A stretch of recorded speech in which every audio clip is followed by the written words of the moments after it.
absolutely hard as nails. She had very strong views and beliefs, and she was not frightened to express them, and was very well aware and quite happy to do so on the basis of people speaking up to her to oppose those views. Well, we're covering the news, shocking news of the murder investigation into Anne Widdecombe, the former Conservative MP. Let's speak now to her former Chief of Staff, Adam Newton, who's on the line. Good evening, Adam. Hi, Cathy. Your response first to this terrible news today.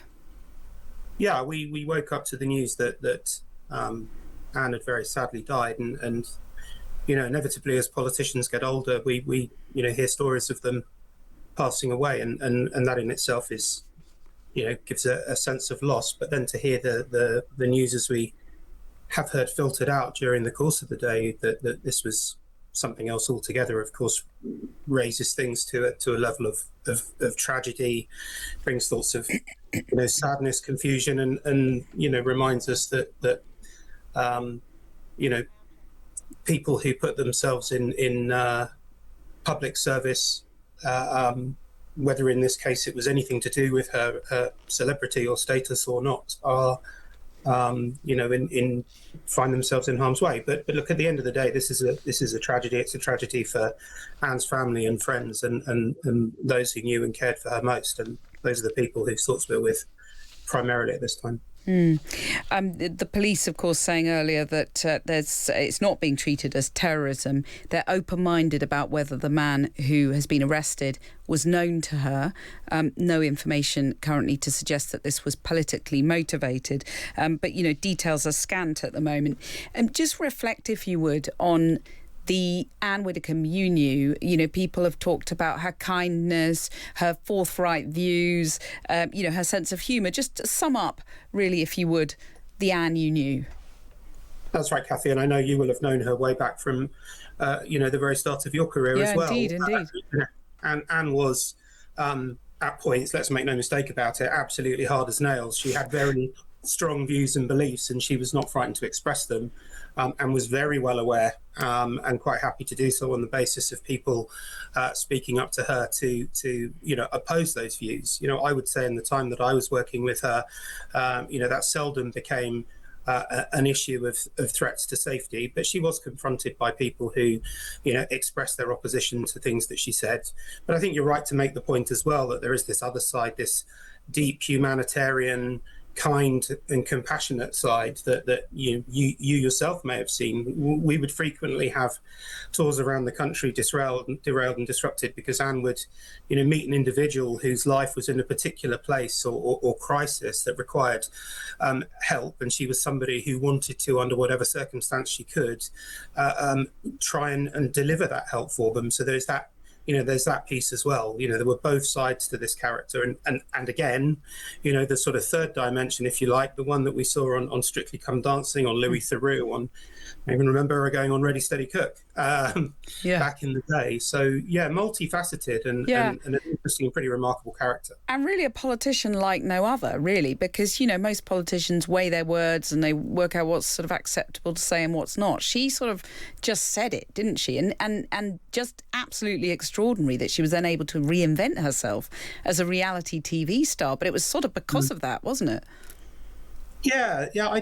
I've sort of thought about this long and hard over the years because there are so few politicians like her. I mean, she was often mistaken in public for Mo Mowlam, who had a similar ability, I think, to speak, her version of the truth on issues, and sometimes that got her in trouble, but often she was, loved and respected for it. And I think Anne was the same. So whether it was a reinvention or simply a willingness on her part to be everything that she was in public, I mean, she certainly saw, I think, ahead of the time that there was value to being a politician who set foot into reality television to try and bring her point of view and perspective, whatever that perspective was, to a different audience. And she certainly managed to engage people that way. It was an interesting thing to be part of. Did you ever... We heard from Penny Mordaunt earlier on the programme talking about the extraordinary and disturbing level of threats that she herself has experienced and continues to experience. And obviously we know that this is something that affects female MPs and politicians more. unfortunately. Did you ever hear from her, speak to her about her concerns for her own safety? Yeah, I mean, it tended to manifest itself mostly in travel late at night, and particularly around the weekends when she would go solo on long train journeys to support constituencies and those types of things. I'm not aware of, although I wasn't part of briefings from Kent Police where her constituency was, of specific security threats. There were at times of particular high profile general elections and so on, parts of the country where local police would assess the security risk and deem it necessary to provide, an extra level of protection. But she wasn't somebody who had special branch protection routinely, or frankly, I think would have wanted it. She'd have seen it as a distancing of her from the general public. So I certainly didn't get the impression that it was something that she lost sleep over. But then sort of Anne, she had this pretty steely core, and she tended to think that whatever would happen, and kind of lived her life according to that. Kind of stuff and nonsense, really, would be her approach.